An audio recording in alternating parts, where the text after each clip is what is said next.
Imagine your childhood as a literal horror movie, not because of ghosts, but because the monsters lived right inside your home.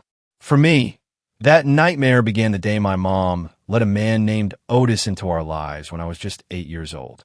Overnight, everything I knew about safety, about love, about what a family was supposed to be shattered. My mom, she was never Mother of the Year material before, but with Otis, she transformed into a stranger, someone I barely recognized. He was controlling, his anger a live wire, always threatening to spark. And she didn't just let him, she joined him. I was expected to be utterly invisible. If I made any noise, any sound at all while Otis was relaxing, usually with a drink in his hand, both of them would erupt, screaming in my face. If I didn't clean something exactly to Otis's impossible standards, my mom would call me worthless, stupid, a mistake. She'd look at me with such venom and tell me how much better her life would have been if she never had me, how I'd ruined everything for her. The physical abuse started small, almost subtly. A sharp slap here, a bruising grab on my arm there. But by the time I was 10, it had escalated. Otis was regularly beating me with his belt. And my mom? She'd just sit in the next room, watching TV like nothing was happening, like my desperate cries were just background noise. When I'd cry afterward, she'd tell me to stop being so dramatic, that I deserved it for upsetting Otis. I was 12 when it hit a new terrifying peak. I spilled a glass of juice on the carpet, a stupid, clumsy mistake. Otis completely lost it. He threw me against the wall, so hard the breath left my body in a gasp. I still remember looking at my mom, silently begging her for help, for some sign she still saw me as her child. And she just said, "Now you have 2 messes to clean up," then walked away. That night, I huddled in the bathroom, locked in, pressing ice to my bruises, wondering how I'd ever survive. School became my only escape, a fragile sanctuary. Teachers would sometimes ask about the bruises I couldn't always hide, but I was too terrified to say anything. By 14, I started staying at friend houses as much as humanly possible. My friend Laura's mom would sometimes look at me with this sad, knowing expression, but she never pushed, never made me feel like I had to talk. She just offered a quiet, safe space. When I was 16, Otis broke my wrist. In the ER, I told the doctor I'd fallen off my bike. My mom stood right there, nodding along to my lie, a perfect performance. I'll never forget the ride home, her hand squeezing my shoulder.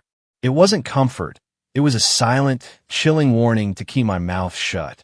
Later that night, I heard them fighting, their angry whispers leaking through the walls. It was about hospital bills for that ungrateful brat. That was the night I truly started planning my escape. I got a job at a local diner, saving every single penny in a bank account my mom knew nothing about.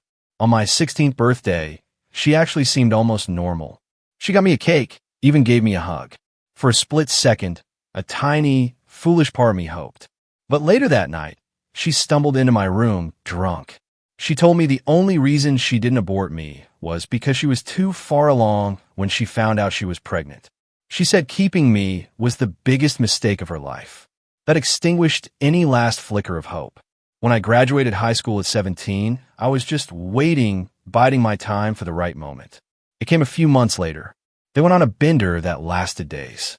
I grabbed what I could carry, a backpack of essentials, and I ran. I went to Barbara's place, a waitress from the diner who had basically taken me under her wing. She let me crash on her couch while I found my own tiny apartment. My mom called exactly once, 2 days later, screaming that I'd stolen money from her. I hadn't. Then nothing. 5 years of blessed, beautiful nothing. I blocked her number, moved apartments twice, completely rebuilt my life from scratch. 3 years ago, I met Larry. He is everything opposite of what I grew up with. Gentle, patient, kind. When I finally found the courage to tell him about my childhood, he didn't recoil. He just held me, silently, and promised me, with an intensity that shook me to my core, that nobody would ever hurt me like that again. We weren't planning on having a baby, but when I found out I was pregnant last year, it felt right somehow, like a chance to break the cycle, to finally be the parent I never had. We're not married, but we're solid. His family has been absolutely amazing. His mom threw me the most beautiful baby shower just last weekend. I was opening gifts, laughing, feeling truly happy when I felt this weird shift in the room. Everyone got quiet. My heart started pounding even before I looked up.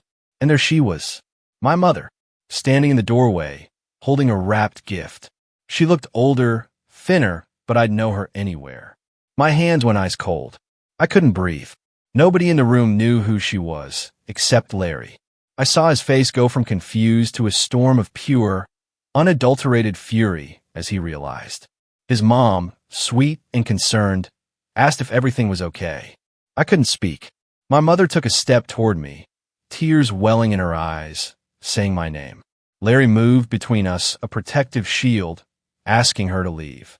But she ignored him. She kept walking toward me, her voice trembling, saying she'd been looking for me, that she needed to talk, that Otis was gone and she was different now. The words just ripped out of me. I told her to get out, that she had no right to be here, that she wasn't my mother anymore and would never, ever be my baby's grandmother. She started crying harder, saying she was sorry, that she'd gotten sober, been in therapy, that she'd give anything to make it up to me. A part of me, a loud, angry part, wanted to scream, to throw things, to tell everyone in that room exactly what kind of monster she really was.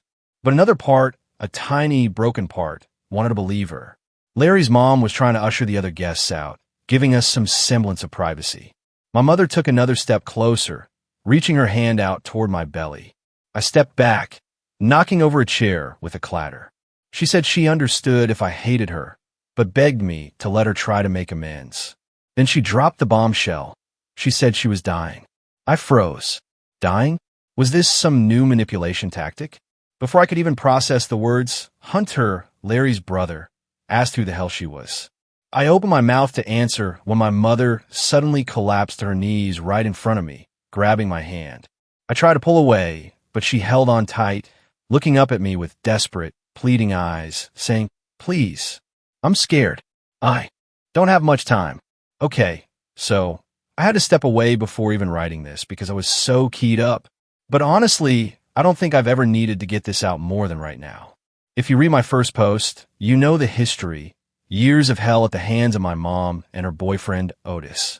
Me getting out as fast as possible. 5 years of blessed nothing. And then she just strolls into my baby shower like she's got an invitation and a right to exist in my world. If you think that's where the weirdness ended, buckle up because I swear the universe was just getting started with me. So, picture it. My mother, who I haven't seen since I was 17, is kneeling on the floor of my mother-in-law's living room, clutching my hand in front of a bunch of people who have no idea who she is. She's crying and begging and saying she's dying. And all I can think is this actually happening? Like, how did she even find me? I changed my number, moved across town, scrubbed myself off every People Finder site I could think of, but there she is looking like a ghost that's somehow louder and more persistent than she ever was when I was a kid. And let me just say, the physical reality of it was so much worse than I imagined. I know people think, oh, you'll freeze up or just go numb in these moments. But for me, it was the opposite. My skin went hot and prickly. My mouth felt like sand. Every part of me was just screaming, "Get off me. Get out. Why are you here? Why now?" I tried to yank my hand free, but she had this grip that was all desperation and guilt and whatever else she brought with her. Larry was right there, and I could see his eyes flicking between me and her, but he looked lost. Nobody tells you how to handle your pregnant girlfriend's estranged, abusive mother showing up at your family party. There's no playbook for that. My mother-in-law, bless her, was doing her best to clear the room. She's got this way of hurting people with polite urgency, just quietly telling everyone that I needed a minute and maybe they could grab some dessert in the kitchen. I'm honestly so grateful for her in that moment, because I could feel the eyes on me, the whispers starting. Hunter, Larry's brother, was still stuck in the middle of the room, trying to figure out if he needed to be a bouncer or just call the cops. My mother kept rambling, her words pouring out in this weird, broken-up way. She started saying she was sorry, that she had been sober for a year, that Otis was out of the picture, whatever that means, because she never actually said dead, just gone, and that she wanted to be part of my life again. She kept glancing at my stomach, and I could see this hunger in her eyes that made my skin crawl. I don't know if anyone here has ever had a parent look at them like they're an opportunity instead of a person, but that's what it felt like. Larry finally stepped in. He put his hand on her shoulder and told her she needed to leave, that she was upsetting me, and that this wasn't the time or place. But she just ignored him, pulling at my hand harder. I snapped at her to let go, probably louder than I meant to, but I just couldn't stand it anymore. She started sobbing, full ugly crying, voice cracking, mucus, the whole deal. She was saying, "Please, please, just listen. I'm sick. I'm dying. I don't have anyone.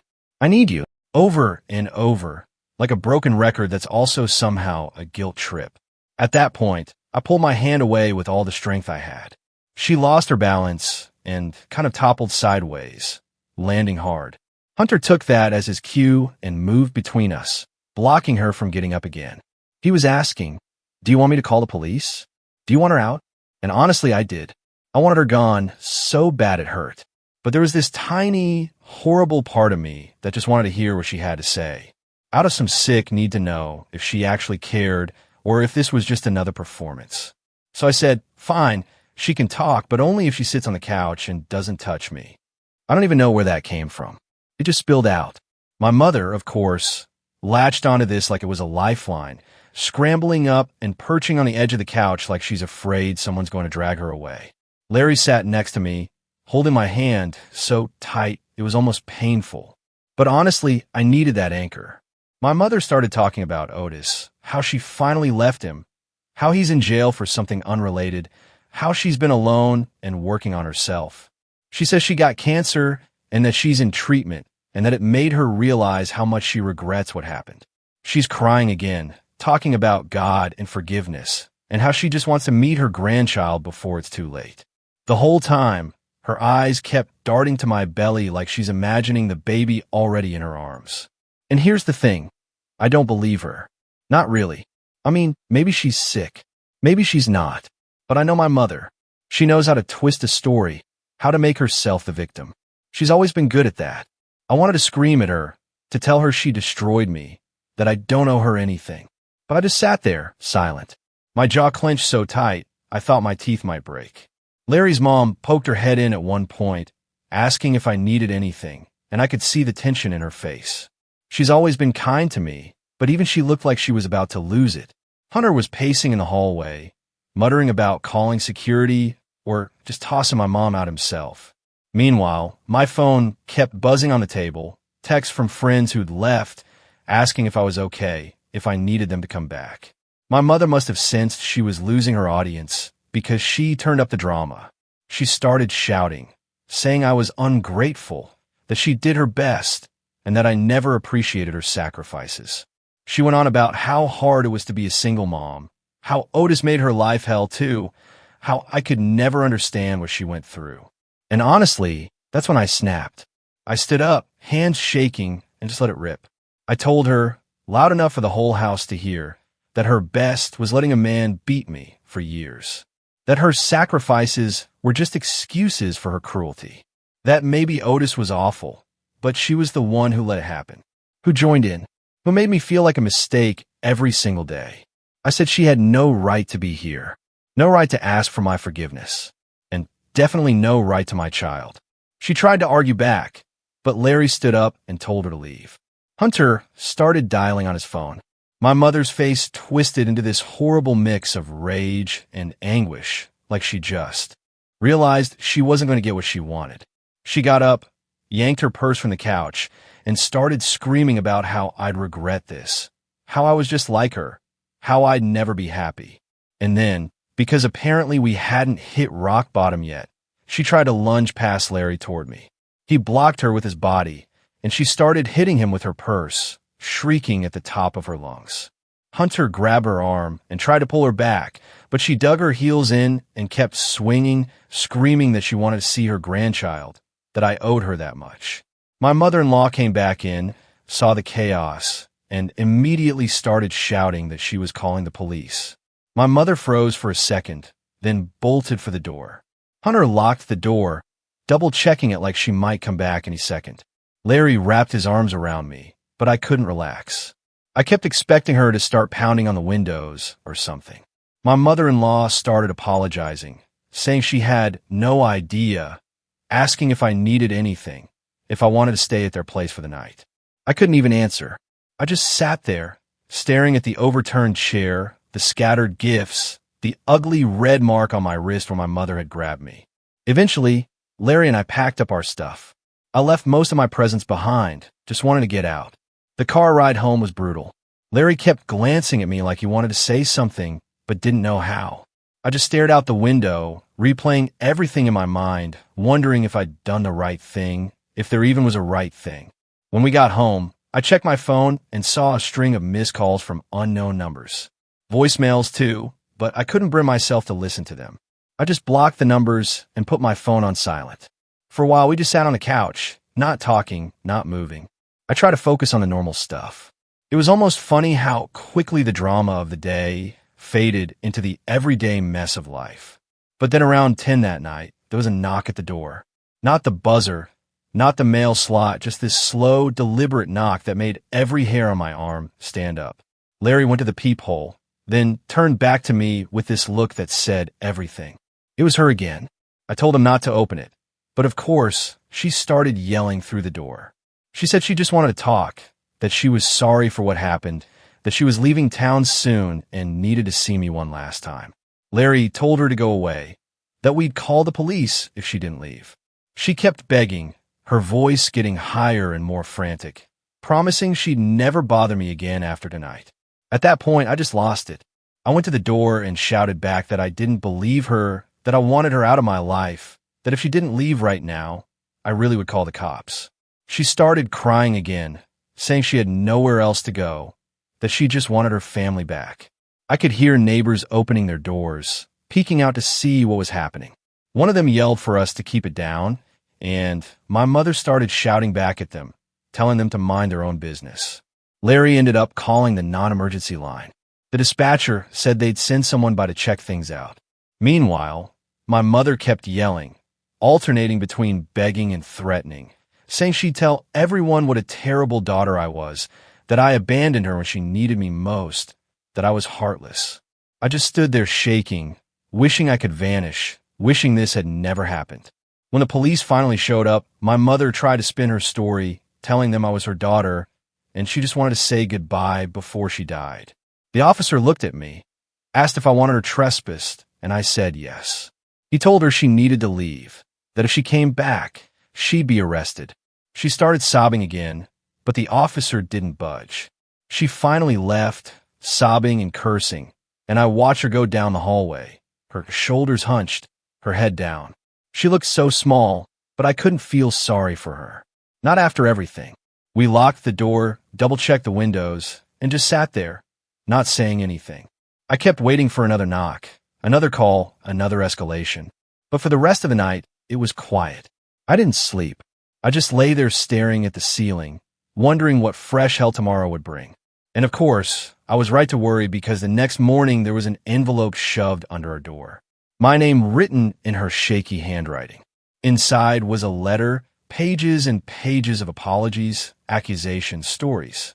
She wrote about Otis, about being alone, about being sick, about wanting one last chance to be a mom. She said she'd be at the park near our apartment the next day, waiting for me, hoping I'd come. So that's where I was then, sitting on the edge of my bed, letter in hand, trying to decide if I should go. Part of me wanted to burn the letter, block every number, and never look back. But another part of me needed answers, or maybe just closure. Either way, I knew this wasn't over. Not even close. 2 days later, after literally staring at that envelope every time I walked past the kitchen table, I woke up to yet another text from an unknown number. It just said, "Please, I'm scared. Come soon." I showed Larry. He kind of rolled his eyes, but he also said, "If you want closure, let's just get it over with." I guess that's what finally pushed me. I texted back saying I'd come by that afternoon, and left it at that. We drove over the early afternoon. Public lot, elevators that smelled like old fries, the whole 9 yards. I had the envelope of medical stuff she'd given me in the park, just in case anyone asked who I was. The front desk lady barely glanced at it before buzzing us up. The whole place was so not what I expected. Gray walls, old linoleum, a TV in the waiting area blasting some terrible soap opera. Larry squeezed my shoulder and told me he'd wait in the hall if I wanted. I said no. I wanted him there. I didn't trust myself to be alone with her. Not after everything. We got her a room. She was actually there, hooked up to an 4, wearing one of those hospital gowns that never fits right. She looked even smaller than before, so pale. And for a second, I almost felt bad. Almost. She saw me and started crying. Not the performative, ugly cry stuff from the shower. This was quieter, more desperate. She said she was so glad I came, that she thought she'd never see me again, that she had so much to say. She started right in with the apologies, I was sick, Otis was terrible, I didn't know how to be a mom routine. Larry stood by the door, crossing his arms, watching her like she was a wild animal that might bite. She asked for a few minutes alone, which honestly made me nervous, but I agreed. Larry said he'd be right outside. He gave me this look like, text me if you need me. I nodded, and then it was just me and her one last time. She started with the health stuff. She said it was cancer, for real. She was tired all the time, couldn't keep food down, the whole deal. She said she'd had nobody, no friends, no family, nobody to visit. She said her only wish was to see her grandchild just once, to know something good came out of her life. She went on about how hard it was being alone. She said she'd been praying, that she forgave me for everything. I guess she meant for leaving her, for not being the good daughter she wanted, whatever. I listened. I stood there, arms crossed, just letting her talk. I didn't interrupt, didn't cry, didn't really react at all. I think that's what finally got to her, because after a while, she started getting angry. Like actually angry. She said I must be happy now with my perfect little family, that I had everything handed to me, that I didn't appreciate how hard she had it. She started saying I owed her, that if it hadn't been for me, Otis wouldn't have stayed. She could have been happy. She could have had a life. She said she was only 18 when she had me, that she never wanted a kid, that she was too young. She blamed me for everything. Her wasted youth, her broken relationships, even her health. She said I ruined her, and that's why she couldn't love me right. I just stared at her. I couldn't even get angry at that point.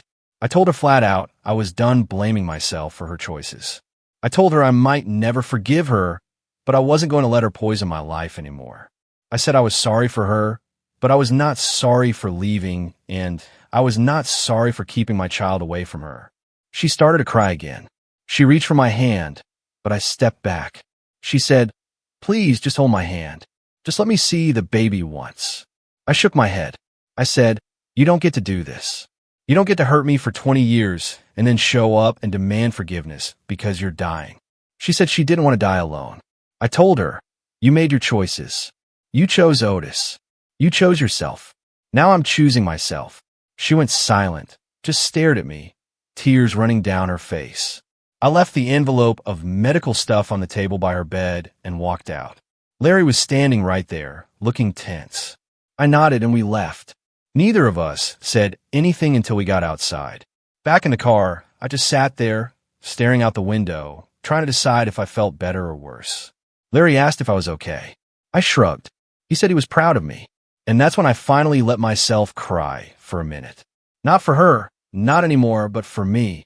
For all the years I lost trying to make her love me. For every time I thought maybe this time she'd change.